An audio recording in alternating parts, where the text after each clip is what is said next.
भवः सर्वो रुद्र पशुपतिरथोग्र सह महान् तथा भीमेशानाः भीति यदाभिधात् नाष्टकामिदम्। नमस्कार, उदय इंडिया डिजिटल में आपका स्वागत है।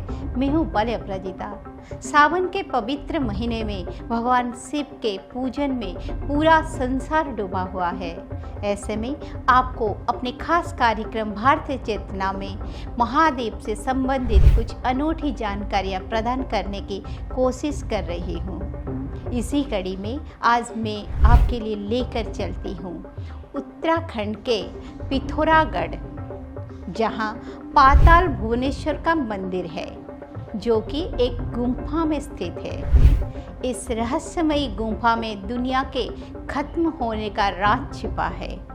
यह गुम्फा 90 फीट गहरी है, जहाँ बेहद ही पतले रास्ते से होकर इस मंदिर तक प्रवेश किया जाता है।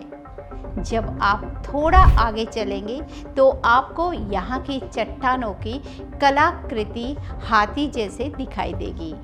आगे बढ़ने पर फिर से आपको चट्टानों के कलाकृति देखने को मिलेगी, जो नागों की राज शेषनाग को दर्शाती है। इस मंदिर में 4 द्वार है।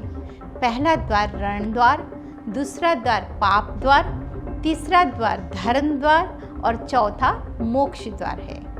जब रावण मरा था तब पाप द्वार बंद हो गया था, जबकि द्वापर में महाभारत युद्ध के बाद रण द्वार बंद कर दिया गया था। बाकी 2 द्वार अभी भी खुले हुए हैं। स्कंद पुराण के अनुसार पाताल भुवनेश्वर गुम्फा मंदिर में भगवान शिव साक्षात निवास करते हैं। यही वजह है कि इस मंदिर में सभी देवी देवता भगवान शिव की पूजा करने भी आते हैं। इस रहस्यमयी मंदिर की खोज सूर्य वंश के राजा ऋतुपर्णा ने की थी। त्रेता युग में ऋतुपर्णा ही अयोध्या में शासन किया करते थे। तभी इसी स्थान पर नागों के राजा शेषनाग और ऋतुपर्णा की मुलाकात हुई, जो कि इस गुम्फा के अंदर राजा ऋतुपर्णा को लेकर गए थे, जहां उन्हें भगवान शिव ने दर्शन दिए।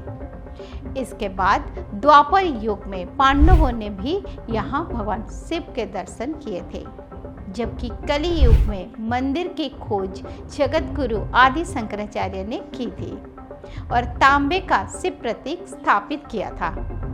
पाताल भुवनेश्वर के प्रमुख मंदिर के गर्भगृह से पहले एक बाह्य कक्ष है, जिसमें जय और विजय की विशाल मूर्तियां साथ है। शिव पार्वती की मूर्ति और अन्य कई छोटी छोटी मूर्तियां हैं।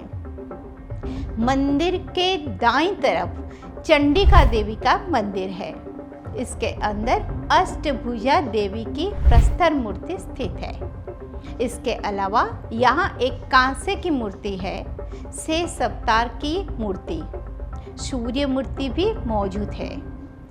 इन मंदिरों का निर्माण 12वीं शताब्दी में चंद और कत्यूरी राजाओं ने शासनकाल में किया था। इस मंदिर के बाएं ओर एक धर्मशाला है। इसके आंगन में हनुमान जी की एक विशाल प्राचीन मूर्ति है। इन मंदिरों से आगे ही कुछ दूरी पर एक प्राकृतिक जल स्रोत है। इसके बाद एक हल्का सा ढलान पड़ता है। यहीं पाताल भुवनेश्वर की गुम्फा में प्रवेश करने के लिए उबड़ खाबड़ सीढ़ियाँ बनी है। सीढ़ियों से उतरकर गुम्फा की दीवारों में उकेरी आकृतियाँ भक्तों की आस्था का पहला केंद्र बनती है।